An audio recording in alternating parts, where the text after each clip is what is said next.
Wednesday morning lunch பாக்ஸுக்கு தட்டைப்பயிறு குழம்பும் பீக்கங்காய் பொரியல் வைக்கலான்னு சொல்லி பிளான் பண்ணியாச்சு.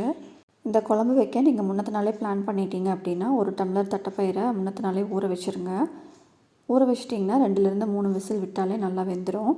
நான் இன்றைக்கி இன்ஸ்டண்ட்டாக போடுறங்காட்டி 8லேருந்து 10 விசில் வரைக்கும் வச்சு எடுத்துக்குவேன். தட்டைப்பயிர் நல்லா வாஷ் பண்ணிவிட்டு ஒரே ஒரு தக்காளி, 1/4 டீஸ்பூன் மஞ்சள் தூள், கொஞ்சமாக விளக்கெண்ணெய் ஊற்றி விசில் விட்டு எடுத்துக்கோங்க. இதே குழம்பு பார்த்திங்கன்னா அரைச்சி ஊற்றியும் வைப்பாங்க. நான் இன்றைக்கி சிம்பிளாக தான் வைக்கிறேன். நீங்கள் தட்டைப்பயிறு குழம்பு எப்படி வைப்பீங்கன்னு சொல்லி கமெண்ட் பாக்ஸில் மறக்காமல் மென்ஷன் பண்ணுங்கள். பால் நம்ம பண்ணையிலேருந்தே வாங்குறங்காட்டி வீட்லேயே தயிர் பெற போட்டு வச்சுருவேங்க. ரொம்பவே நல்லாயிருக்கும்.